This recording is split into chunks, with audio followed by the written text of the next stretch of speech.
جی ہم لوگ پوائنٹس دیکھ رہے تھے روزے کے بارے میں کہ کس کس چیز کو ہم نے دوبارہ دہرانا ہے. رمضان کے مبارک دنوں میں خود زیادہ سے زیادہ نیکی کمانے کے ساتھ ساتھ دوسروں کو بھی نہایت سوز، تڑپ، نرمی اور حکمت کے ساتھ نیکی اور خیر کے کام کرنے پر ابھارنا ہے آپ نے، تاکہ پوری فضا میں خدا ترسی، خیر خواہی اور بھلائی کے جذبات چھا جائیں اور سوسائٹی زیادہ سے زیادہ رمضان کی جو برکتیں ان کو سمیٹ سکے، ان سے فائدہ اٹھا سکے.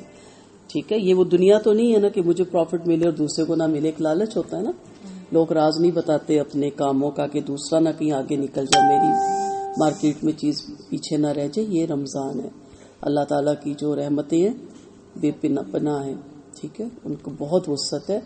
تو مومن لالچی ہوتا ہے کہ وہ اپنے ساتھ ساروں کو اس راستے پہ لے کے جائے، ورنہ اکیلے جنت میں اس کی کیا زندگی ہوگی. ٹھیک ہے، اس کے بہن بھائی یا اس کے عزیز و اقارب، اور فرق پڑتا ہے. جیسے میں اپنی فیملی کو آہستہ آہستہ ساتھ لے کے چلتی ہوں تو بہت چینجنگ آئی ہے ان میں، اور وہ مجھ سے زیادہ اب ایکٹیو ہوئے ہیں شبان میں. مجھے وقت ہی نہیں مل رہا، لیکن وہ جو کچھ بھی ان کی استطاعت تھی، جو کچھ بھی وہ کرنا چاہتے تھے وہ کر بھی چکے ہیں. تو میں نے کہا آپ نے تو مجھے بھی اس دفعہ پیچھے چھوڑا. تو یہ ڈالنا چاہیے دل میں. آپ ایک سے سٹارٹ لیں گے، دوسری دفعہ آپ 2 کریں گے کام، تیسری دفعہ 3 کریں گے. تو اس کو ضرور اس چیز میں کہ ٹھیک ہے آپ سے یہ نہیں ہوتا تو یہ کر لیں، یہ نہیں ہوتا تو یہ کر لیں. کوئی کہتے ہیں نہیں آپ قرآن پڑھا رہے ہیں، ہمارا بڑا دل کرتا ہے ہم نہیں پڑھا سکتے.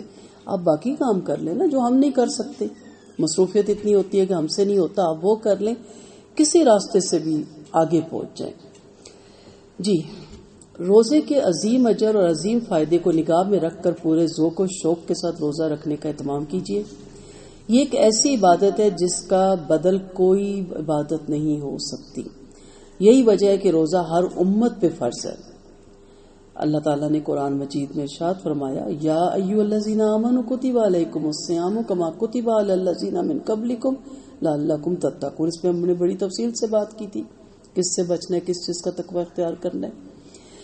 آپ صلی اللہ علیہ وسلم نے اس عظیم مقصد کو یوں بیان کیا، جس شخص نے روزہ رکھ کر جھوٹ بولنا اور جھوٹ پر عمل کرنا نہ چھوڑا تو اللہ کو اس سے کوئی دلچسپی نہیں کہ وہ بھوکا اور پیاسا رہتا ہے. یہ ہم نے اس کلاس میں دیکھا تھا جو ہمارا جزوی روزہ تھا اور حقیقی روزہ تھا. جزوی روزہ ہے صبح سے شام تک خالی پیٹ رہنا ہے، فاقے کرنا ہے اور صفطاری میں کھا لینا ہے. وہ کس سے ٹوٹتا ہے کہ آپ کے منہ سے اگر آپ نے جان بوجھ کے کچھ کھا لیا، بھول چوک سے نہیں. لیکن جو حقیقی روزہ ہے نا وہ یہ ہے جس کی بنا پہ آپ روزے دار کہلائیں گے، اور وہ جاتا ہے غیبت، جھوٹ، طمع، لالچ، حرص، حلال حرام کا فرق کرنا. یہ وہ ساری چیزیں ہیں کہ جو روزہ دار کو بھی بے روزہ کریں گی وہاں پہ. اسی لیے کہا کہ نا کتنے ہی روزے دار ایسے ہیں کہ جن کو بھوک پیاس کے سوا آپ صلی اللہ علیہ وسلم نے فرمایا کچھ نہیں حاصل ہوتا. تو وہ روزے دار نہیں کہلاتے اللہ کی نظر میں جب تک وہ ان چیزوں کو نہ چھوڑ دیں. یہ بخاری کی روایت تھی. آپ صلی اللہ علیہ وسلم کا فرمان ہے، جس شخص نے ایمانی کیفیت اور احتساب کے ساتھ رمضان کا روزہ رکھا. احتساب کیا ہے؟ کہ روزہ محض اللہ کی خوشنودی اور اجر آخرت کے لیے رکھا جائے اور ان تمام لغویات سے بچا جائے جو روزے کو بے جان کر دیتی ہیں. اس نے اس طرح روزہ رکھا تو اللہ اس کے اس گناہ کو معاف فرما دے گا جو پہلے ہو چکے. دھل جاتا نا انسان، ایسے ہو جاتا ہے جیسے اس نے کبھی کوئی گناہ کیے ہی نہیں. تو اللہ تعالیٰ جگہ جگہ پڑاؤ ڈالتا ہے، تھک گئے ہو آ جاؤ، یہ کرو صحیح ہو جاؤ گے. ہم میلے کچیلے ہوتے ہیں سارے گھر کا کام کر کے، پھر جب خود نہاتے ہیں شاور لیتے ہیں تو کتنا اچھا لگتا ہے. اس وقت لگتا ہے گھر بھی صاف ہے اور سب کچھ صاف ہے، جب تک ہم خود صاف نہیں ہوتے. تو رمضان ایسا ہے کہ اس میں پورے سال کے گناہوں کا کفارہ ہو جاتا ہے، پورے سال کے گناہ دھل جاتے ہیں، اللہ کہ آپ پورے احتساب کے ساتھ رکھیں. رمضان کے روزے پورے اہتمام کے ساتھ رکھیے اور کسی شدید بیماری یا عذر شرعی کے بغیر کبھی نہ چھوڑیے. نبی کریم صلی اللہ علیہ وسلم کا ارشاد ہے، جس شخص نے کسی بیماری یا شرعی عذر کے بغیر رمضان کا ایک روزہ بھی چھوڑا تو عمر بھر کے روزے رکھنے کے سے بھی ایک روزے کی تلافی نہیں ہو سکے گی. ٹھیک ہے، یعنی بیماری کوئی نہیں تھی، شرعی عذر کوئی نہیں تھا، گرمی زیادہ تھی، برداشت نہیں ہوتا، کہیں جانا ضروری تھا. دونوں روایتیں ملتی ہیں نا، اب رکھ بھی سکتے ہیں نہیں بھی. اور بعض جگہ آپ عید کے بعد بھی اس کا اہتمام کر سکتے ہیں. ٹھیک ہے، جیسے ایک رمضان میں ہمارے اتفاق سے خاندان میں ڈیتھ بہت ہوئی تو میں نہیں گئی، صرف اپنے ہسبینڈ کو بھیجتی رہی، وہ جنازہ پڑھ کے آتے رہے.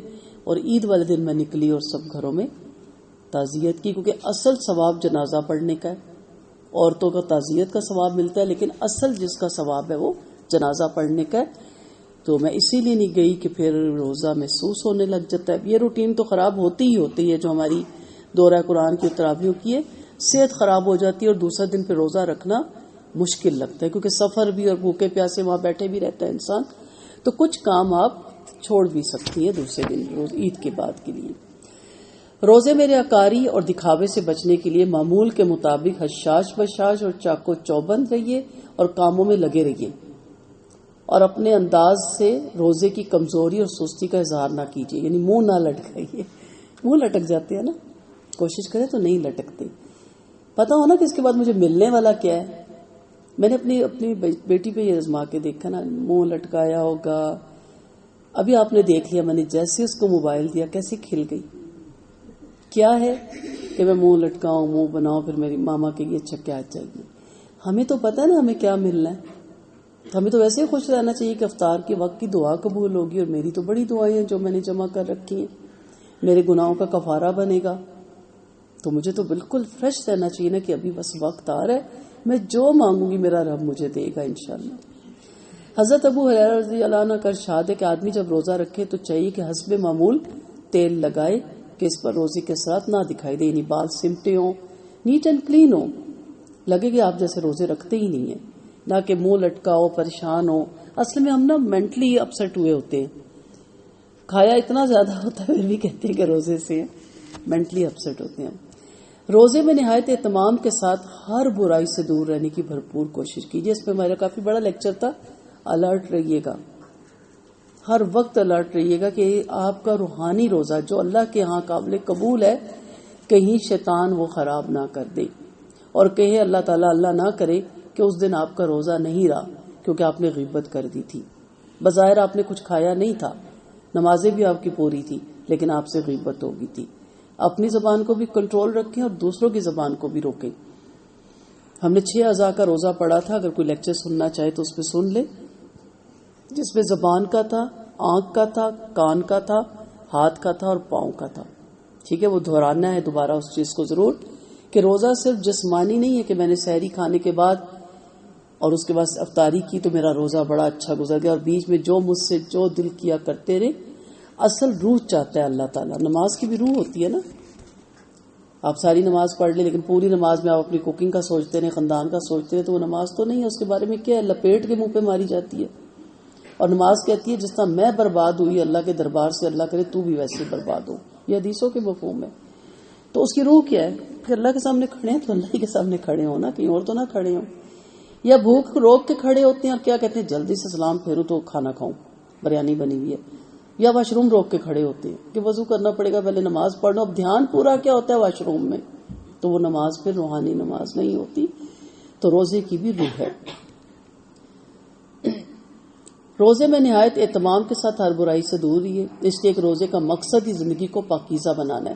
نبی کریم صلی اللہ علیہ وسلم کا ارشاد ہے، روزہ ڈھال ہے، اور جب تم میں سے کوئی روزے سے ہو تو اپنی زبان سے کوئی بے شرمی کی بات نہ نکالے اور نہ ہی شور و غل کرے، اور اگر کوئی اس سے گالی گلوچ کرنے لگے یا لڑائی پر آمادہ ہو تو اس سے روزے دار کو سوچنا چاہیے کہ میں تو روزے دار ہوں، بھلا میں کیسے گالی کا جواب دے سکتا ہوں یا لڑ سکتا ہوں۔ یہ بخاری اور مسلم کی روایت ہے۔ احادیث میں روزے کا جو عظیم اجر بیان کیا گیا، اس کی آرزو کیجیے کہ اللہ تعالیٰ مجھے اس کا مستحق قرار دینا، اور خاص طور پر افطار کے قریب خدا سے دعا کیجیے، خدایا میرے روزے کو قبول فرما اور مجھے وہ اجر و ثواب دے جس کا تو نے وعدہ کیا ہے۔ نبی کریم صلی اللہ علیہ وسلم کا ارشاد ہے، روزہ دار جنت میں ایک مخصوص دروازے سے داخل ہوگا، اس دروازے کا نام ریحان ہے۔ جب روزے دار داخل ہو چکے تو یہ دروازہ بند کر دیا جائے گا، پھر کوئی اس روزے سے نہ جا سکے گا۔ اللہ تعالیٰ ہمیں بھی اس کا مستحق ٹھہرائے۔ اور آپ صلی اللہ علیہ وسلم نے یہ بھی فرمایا کہ قیامت کے روز روزہ سفارش کرے گا اور کہے گا، پروردگار میں نے اس شخص کو دن میں کھانے پینے اور دوسری لذتوں سے روکے رکھا، خدایا تو اس شخص کے حق میں میری سفارش قبول فرما، اور خدا اس کی سفارش کو قبول فرمائیں گے۔ اور نبی کریم صلی اللہ علیہ وسلم نے یہ بھی فرمایا کہ افطار کے وقت روزہ دار جو دعا مانگے اس کی دعا قبول کی جاتی ہے، رد نہیں کی جاتی۔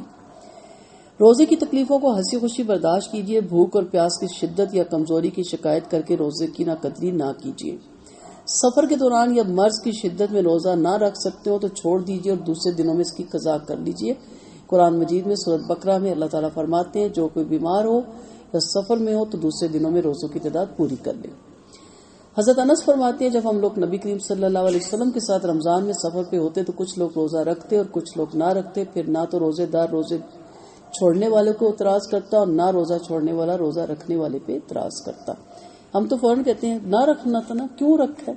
اس نے رکھا، اس کو رکھنے دے، وہ رکھ سکتی ہے، اس میں ہمت ہے، بلکہ سوچے کہ دیکھیں میری طرح لیکن اس میں کتنی طاقت ہے۔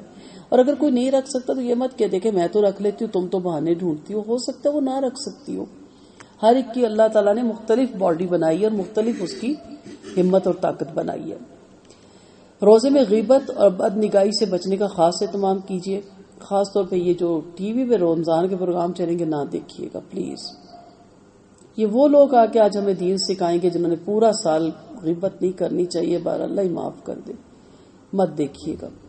اور سب سے زیادہ چیز جو میں نے نوٹ کی، چلتے پھرتے ہی لگا تو لیتے ہیں گھر میں ہر کوئی ٹی وی، کہ شرکیہ عقائد، شرکیہ نعتیں، شرکیہ قوالیاں، شرکیہ باتیں پورے رمضان میں لوگوں کے اندر ڈال ڈال کے ان کے عقائد خراب کر دیتے ہیں۔ بند کر دیجئے ٹی وی۔ میں پھر کہوں گی کہ جب ٹی وی نہیں تھے تو کیا روزے نہیں رکھے جاتے تھے؟ یہ تو ٹائم پاس، ہر وہ کام جو آپ کا ٹائم پاس کروا رہا ہے نا، آپ یہ نہ سمجھے مجھے اس سے بڑی برکتیں حاصل ہو رہی ہیں۔ یہ ذکر سے غافل کرنے والی چیزیں ہیں، ٹی وی، موبائل فون، گپ شپ، اس سے بچیں، ٹھیک ہے؟ بحث کون کرتا ہے، گپ شپ کون مارتا ہے؟ ویلا نکما۔ آپ رمضان میں ویلے ہیں، آپ کو تو ٹائم ہی نہیں ملنا چاہیے، آپ کا سپارے رہتے، آپ کے نفل رہ گئے، آپ کا صدقہ خیرات رہ گیا، آپ نے افطاری میں کسی غریب کے گھر کچھ بھیجنا ہے، آپ کی اپنی اتنی چیزیں کہ آپ ویلے تو نہیں ہے نا کہ آپ بیٹھ کے گپ شپ دیکھیں۔ تو ان چیزوں سے آپ نے بچنا ہے، اس بدگوئی سے، بد نظری سے، ہر چیز سے اپنے آپ کو بچنے کا آپ نے خاص اہتمام کرنا ہے انشاءاللہ۔ روزے دار کو صبح سے شام تک اللہ کی عبادت میں رہنا چاہیے، جب تک وہ کسی کی غیبت نہ کرے، اور جب تک وہ غیبت نہیں کرتا وہ اللہ کی عبادت میں ہوتا ہے، اور جب وہ کسی کی غیبت کر بیٹھتا ہے تو اس کے روزے میں شگاف پڑ جاتا ہے۔ یہ بھی ایک حدیث کا مفہوم ہے۔ نبی کریم صلی اللہ علیہ وسلم کا فرمان ہے حلال روزی کا اہتمام کیجیے، صرف روزے میں نہیں، اس کے بعد بھی۔ حرام کمائی سے پلنے والے جسم کی کوئی عبادت قبول نہیں ہوتی۔ نبی کریم صلی اللہ علیہ وسلم کا فرمان ہے حرام کمائی سے جو بدن پلا ہو وہ جہنم ہی کے لائق ہے۔ اللہ تعالیٰ ہم سب کو حلال کھانے کی توفیق دے۔ سحری ضرور کھائیے گا، اس سے روزہ رکھنے میں سہولت ہوگی اور کمزوری اور سستی پیدا نہیں ہوگی۔ کچھ لوگ کھانا انہیں مشکل ہوتا ہے، وہ چیز کھائیں جو ان کو سوٹ کر جائے، جو ہضم ہو جائے، آہستہ آہستہ پھر دوسری چیزیں بھی وہ کھا سکتے ہیں، لیکن ضروری نہیں کہ اگر آپ زیادہ نہیں کھا سکتے تو آپ کے مجھ سے تو آج زیادہ کھایا ہی نہیں گیا، میں روزہ ہی نہ رکھوں، کچھ بھی نہیں روزہ آپ کو کہتا۔ نبی کریم صلی اللہ علیہ وسلم کا فرمان ہے سحری کھا لیا کرو، اس لیے کہ سحری کھانے میں برکت ہے۔ دیکھیں اب ہم خود کھائیں گے اور اس میں بھی اللہ تعالیٰ نے برکتیں رکھ دی۔ آپ صلی اللہ علیہ وسلم کا فرمان ہے سحری کھانے میں برکت ہے، کچھ نہ ہو تو پانی کے چند گھونٹ ہی پی لیا کرو، اور اللہ کے فرشتے سحری کھانے والوں پہ سلام بھیجتے ہیں۔ اب بنانے والوں کو کتنی فضیلت ملتی ہوگی۔ اور آپ صلی اللہ علیہ وسلم نے یہ بھی ارشاد فرمایا دوپہر کو تھوڑی دیر آرام کر کے قیام اللیل میں سہولت حاصل کرو، اور سحری کھا کر دن میں روزے کے لیے قوت حاصل کرو۔ ابن ماجہ کی روایت۔ اور صحیح مسلم میں آپ صلی اللہ علیہ وسلم کا ارشاد ہے ہمارے اور اہل کتاب کے روزوں میں صرف سحری کھانے کا فرق ہے۔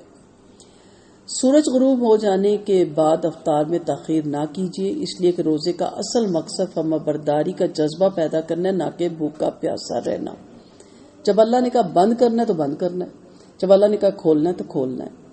اور میں ہمیشہ کہتی ہوں کہ اسی طرح کا ایک روزہ آپ رکھتی ہیں بلوغت سے لے کے، اللہ نے کہا فرض ہوگی نماز تو فرض ہو گئی، اور جب موت کا وقت ہوتا ہے ختم ہوگی۔ آپ حرام سے روزہ رکھ لیتی ہیں بلوغت سے لے کے مرتے دم تک۔ اب جب روزہ افطار ہوگا آپ کا تو وہ کہاں ہوگا؟ اللہ کے ہاں، حشر کے میدان میں، حوض کوثر میں، اس کے پانی سے انشاءاللہ وہاں افطاری ہوگی۔ تو ایک میں ہمیشہ کہتی ہوں ایک جزوی روزہ اور ایک حقیقی روزہ۔ حقیقی روزہ بھی ضرور رکھیے، ٹھیک ہے؟ اللہ کے حکم کی اصل فرما برداری ہے۔ دوسرے پارے میں آتا ہے نا جدھر انہوں نے کہا مڑ جاؤ تو مڑ گئے۔ اصل یہ دیکھنا تھا کہ کون مڑتا ہے اور کون حجتیں کرتا ہے، کون دلیلیں مانگتا ہے اور کون اس میں سے مین میخیں نکالتا ہے۔ اب ہے اذان ہو گئی، سارا کام چھوڑ کے چاہے فوراً کھجور ہی منہ میں ڈال لیں، پہلے آپ نے روزہ افطار کرنا ہے۔ اصل کیا ہے؟ اللہ نے کہا کھاؤ، بس کھا لینا ہے۔ نبی کریم صلی اللہ علیہ وسلم کا فرمان ہے مسلمان اچھی حالت میں رہیں گے جب تک افطار کرنے میں جلدی کریں گے، ٹھیک ہے؟ افطار کے وقت کی کوئی مصنون دعا ہمیں نہیں ملتی، جو ملتی ہے وہ اب آپ کو کارڈ مل جائیں گے. ہماری مساجد میں الحمدللہ مصنون دعائیں دی جاتی ہے. باقی آپ کو ٹی وی میں اور جو موبائل پہ آئے ان دعاؤں سے ذرا بچیے گا، کیونکہ وہ ساری غیر مصنون دعائیں ہوتی ہیں. اس چیز کا خاص خیال رکھیے گا کہ بہترین روزہ رکھ کے غیر مصنون کام نہ کیجیے گا. روزہ افطار کروانے کا بھی اہتمام کیجیے، اس کا بڑا اجر ہے. نبی کریم صلی اللہ علیہ وسلم کا ارشاد ہے، جو شخص رمضان میں کسی کا روزہ کھلوائے تو اس کے صلے میں اللہ اس کے گناہ بخش دے گا اور اس کو جہنم کی آگ سے نجات دے گا، اور افطار کرانے والے کو روزے دار کے برابر ثواب ملے گا اور روزے دار کے ثواب میں کوئی کمی نہ ہوگی. لوگوں نے کہا یا رسول اللہ صلی اللہ علیہ وسلم، ہم سب کے پاس اتنا کہاں ہے کہ روزے دار کو افطار کروائیں اور اس کو کھانا کھلائیں؟ ارشاد فرمایا، صرف ایک کھجور سے یا دودھ اور پانی کے ایک گھونٹ سے افطار کروا دینا بھی کافی ہے. تو ٹھیک ہے، یہ بھی اچھا طریقہ ہے. ہمارے کچھ سفید پوش بہن بھائی مساجد میں کچھ چیز بھیج دیتے ہیں اپنی استطاعت کے مطابق، لیکن ان روایتوں کو واپس لائیں جس کی وجہ سے محبت بڑھتی ہے. آپ گھر میں بھی اپنے ریلیٹیوز کی افطاری کروائیں، لیکن وہ افطاری نہیں کہ آپ کی تراویاں بھی جائیں اور آپ کے دوسرے دن روزے میں دورہ قرآن بھی جائے، پتہ چلے آپ کے گھر افطاری تھی. اتنی لیوش نہیں، جتنی سادگی میں ہو اور جتنے وقت کے اندر ہو اور سب کو پتا ہو کہ آپ نے تراویوں پہ بھی جانا ہے، اور اتنا مت بڑھائیں کہ اس کے برتن دھونے میں اور اس کے برتن سمیٹنے میں ہی آپ کی سحری ہو جائے. اگر آپ کو لگتا ہے نہیں ہمارے ریلیٹیوز پسند نہیں کرتے لائٹ افطاریوں کو، تو پھر نہ کریں، کوئی فرض میں نہیں آتا ہے. ٹھیک ہے، آپ صلی اللہ علیہ وسلم نے فرمایا اہتمام کرو، سنت کو فالو کریں، آپ ضرور کوشش کریں.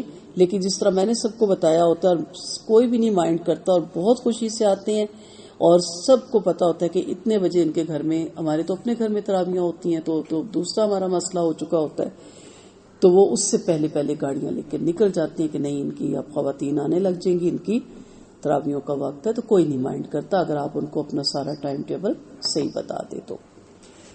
اللہ کی راہ میں جو بھی دے محض اللہ کی خوشنودی کے لیے دیجیے گا. دہرائیے گا مت میں تو اتنے پکوڑے بھیجتی ہوں فلاں مسجد میں تو اتنی کھجوریں دیتی ہوں. تو کہنے کی دیر ہے میں نے یہ بھی کیا یہ بھی کیا، بس چپ رہے نا.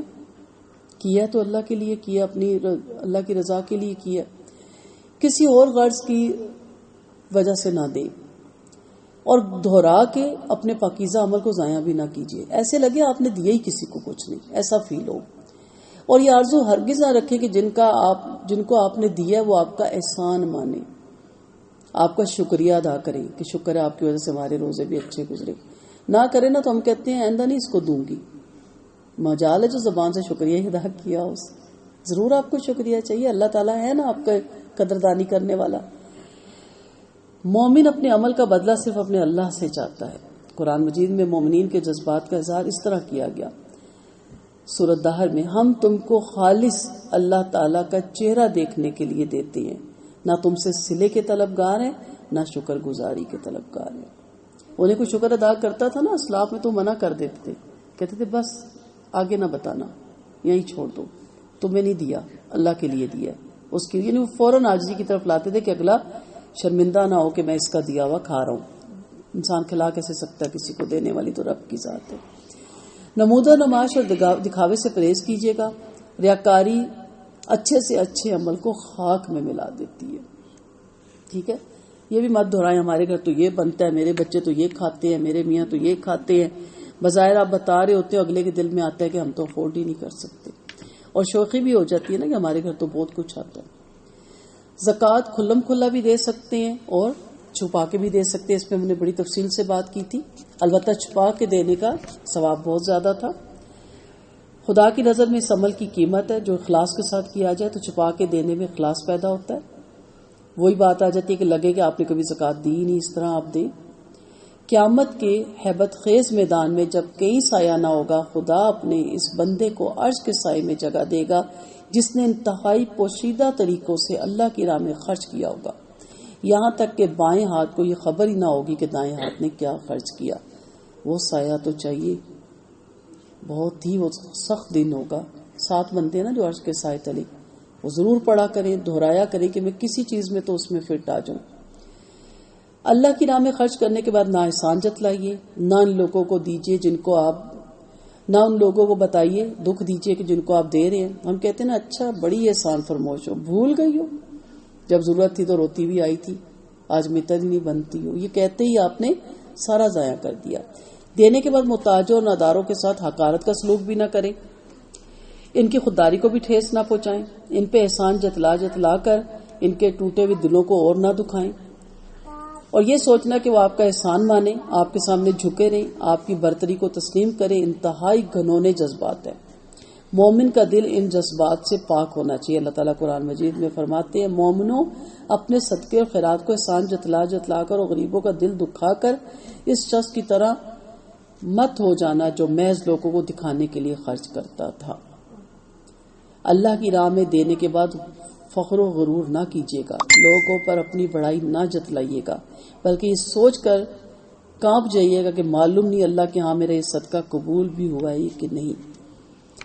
سورۃ مومنین میں اللہ تعالیٰ فرماتے ہیں مومن میں، اور وہ لوگ دینے میں خدا کی راہ میں جو دیتے ہیں ان کے قلوب اس خیال سے لرز جاتے ہیں کہ ہمیں خدا کی طرف پلٹ کے جانا ہے۔ فقیروں اور محتاجوں کے ساتھ نرمی کا سلوک کیجیے گا، آئیں گے بہت زیادہ، اور کیا کہتے ہیں زکوٰۃ دے دیجیے، تو میں کہتی ہوں آپ کو زکوٰۃ دے دوں تو رشتہ داروں کو کیا دوں، ایسے ان کو چھیڑتے ہیں، شغل لگاتے ہیں ہم سے۔ نرمی جو تھوڑا بہت ایک کر سکتے ہیں نا، اپنے بڑوں سے ہی سیکھا ہے، 10 روپے ایک طرف سے جمع کرنے لگ جائے نا کہ جی میرے پاس یہی ہے۔ روزہ نہ خراب کیجیے گا، آ جاتے ہو جگا دیتے ہو دروازہ پیٹ دیتے ہو، یہ نہ کریں، اور نہیں تو کوئی ایسی چیزیں منگا کے پیکٹ رکھ لیں، ان کو پیکٹ پکڑا دیں۔ ہمیں معلوم ہے ان میں سے کچھ تو پروفیشنل ہے، ہم جانتے ہیں کہ ان میں سے تو کچھ روزے بھی نہیں رکھتے، ہم جانتے ہیں کچھ لے جا کے آگے بیچ دیتے ہیں، تو پھر آپ کریں ہی اتنا نا کہ ان کا بکے ہی نہ، ٹھیک ہے۔ کتنے میرے جاننے والوں نے، میں نے خود کانوں سے بھی سنا آنکھوں سے بھی دیکھا کہ 6000 کا آپ کو راشن دیا جا رہا اور آپ جا کے 500 میں بیچ دیتے ہیں، پہلے ہی بتا دیں ہم آپ کو 500 دے دیتے ہیں۔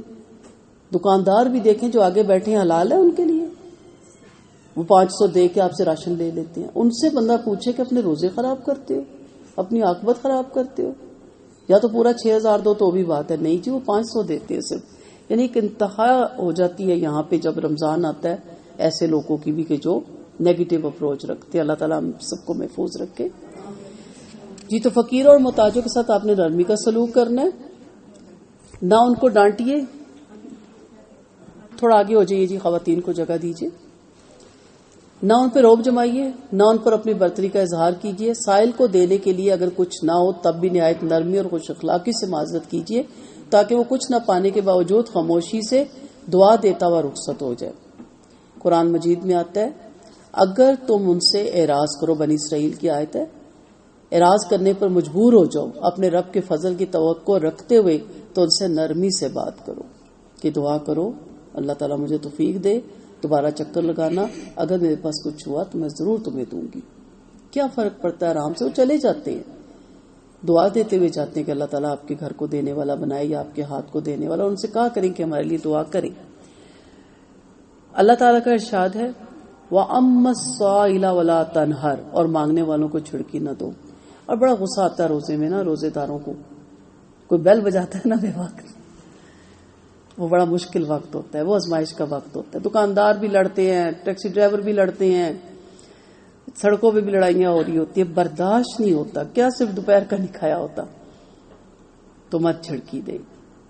اللہ کی راہ میں کشادہ دلی اور شوق کے ساتھ خرچ کیجیے، جتنا بھی ہے تھوڑا ایکسٹرا بھی کر دیں، مر نہیں جائیں گے، پورا سال کھاتے ہی رہتے ہیں۔ تنگ دلی، کڑنے اور زبردستی کا توان سمجھ کے نہ خرچ کیجیے۔ فلاح اور کامرانی کے مستحق وہی لوگ ہوتے ہیں جو بخل، تنگ دلی سے اپنے آپ کو محفوظ رکھتے ہیں۔ اللہ کی راہ میں حلال مال خرچ کیجیے گا، اللہ صرف وہی مال قبول کرتا ہے جو پاک اور حلال ہو۔ جو مومن اللہ کی راہ میں دینے کی تڑپ رکھتے ہیں، بھلا وہ یہ کیسے گوارا کر سکتے ہیں کہ اس کی کمائی میں حرام شامل ہو۔ اللہ تعالیٰ کا قرآن مجید میں ارشاد ہے، یا ایھا الذین آمنوا انفقوا من طیبات ما کسبتم، اے ایمان والو اللہ کی راہ میں اپنی پاک کمائی خرچ کرو، اللہ کی راہ میں بہترین مال خرچ کریں۔ اس کے بارے میں بھی قرآن مجید میں اللہ تعالیٰ فرماتے ہیں، لن تنالوا البر حتی تنفقوا مما طیبات ما کسبتم، تم ہرگز نیکی حاصل نہیں کر سکتے جب تک کہ وہ مال اللہ کی راہ میں نہ دے دو جو تمہیں عزیز ہے۔ سب سے زیادہ تو اپنی انا عزیز ہوتی ہے نا، اس کو دے دیں اللہ کی راہ میں۔ جو پورا سال اس طرح کا اپنا خاکہ بنا کے، یا آپ سمجھ لیں نا کہ ایکٹ ہی کرنا ہے نا، ہم نے بدلنا ہے، ہم نے اس پورے مہینے نرمی کی بھی ایکٹنگ کرنی، عاجزی کی بھی ایکٹنگ کرنی. تو اس ٹریننگ کے بعد پورا سال ہمیں ایسا ہونا ہے نا، جو اس مہینے میں اپنے ملازمین سے درگزر کرتا ہے بعد میں نہیں کرے گا، کرے گا. اب یہ تو نہ کہ وہ تو روزے تھے تو میں نے تجھے چھوڑ دیا، اب میں تجھے سیدھا کرتا ہوں، یہ تو غلط ہے. عارضی روزہ تو بچا لیا، حقیقی روزہ تو توڑ دیا نا. تو جب آپ پورے مہینے ٹریننگ کریں گے نا تو پھر آپ بہت انجوائے کریں گے.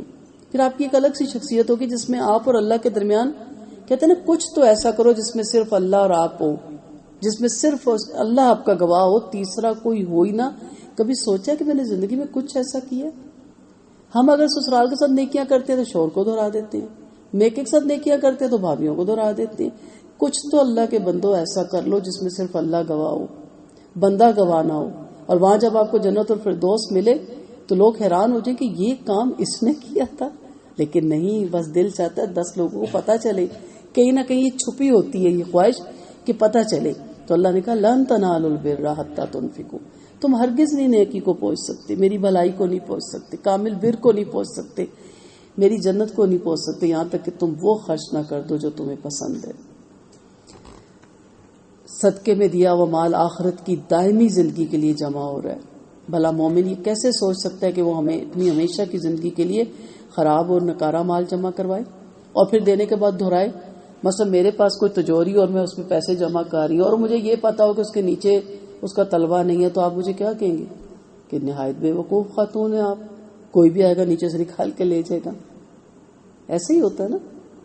تو یہ ہماری کیسا اللہ کی راہ میں دینا ہے کہ نیچے سوراخ ہوا ہوا ہے اور ہم ڈال رہے ہیں اوپر سے اور ساتھ سوراخ سے نکلتا جا رہا ہے، ضائع کر رہے ہیں نا. مضبوط تجوری ہو آپ کی، مضبوط گتھی ہو آپ کی، اس میں سے نکلے نا باہر کی طرف. تو ان چیزوں سے بچیں گے تو آپ کا روزہ، آپ کی زکوٰۃ، آپ کے صدقات، آپ کی درگزر کرنا، آپ کی افطاریاں کرنا سب قبول ہوں گی. زکوٰۃ واجب ہونے کے بعد دیر نہ لگائیں، فوراً ادا کرنے کی کوشش کیجیے اور اچھی طرح حساب لگا کے دیجیے کہ خدا نہ خواستہ آپ کے ذمے کچھ رہ نہ جائے. بڑی پکڑ ہے، شرفیاں تپا کے جسموں کے ساتھ لگائی جائیں گی اس مال کی جس کی زکوٰۃ نہیں دی جاتی. ذرا سا سیک لگ جائے نا، اس کی بھاپ بھی لگ جائے بیچ کے، کہ ہم عورتیں یہی کرتا ہوتے ہم نے کچن میں تو پوری دن انگلی کو لے کے ہم پھرتے اور وہ بھاپ ہوتی ہے، آگ بھی نہیں ہوتی. یہ تپا کے چپکا دیا جائے گا ماتھوں پہ اور جسموں پہ اور پیٹھوں پہ. اس لیے اللہ نے دیا ہے تو ضرور اس کی زکوٰۃ دیں، منع نہیں ہے.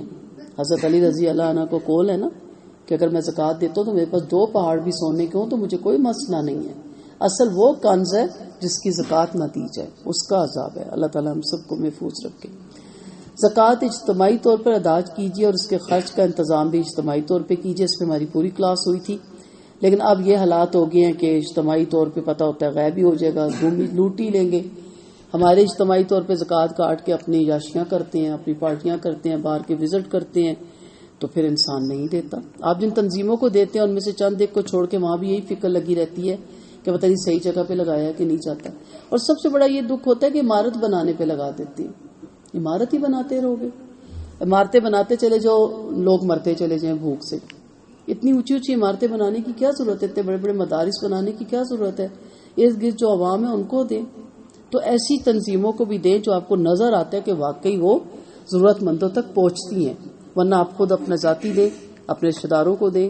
سب سے پہلے رشتہ دار کو اہمیت دیں، اس کے بعد پھر آپ کے نیبرز والے آتے ہیں اور اس کے بعد آپ کے پھر ملک کی سطح پہ آتے ہیں. اللہ تعالیٰ ہم سب کو ان چیزوں پہ عمل کرنے کی توفیق دے. اللہ تعالیٰ ہم سب کو خشوع و خضوع کے ساتھ روزہ رکھنے کی توفیق دے. دعاؤں میں یاد رکھیے گا. السلام علیکم ورحمۃ اللہ وبرکاتہ.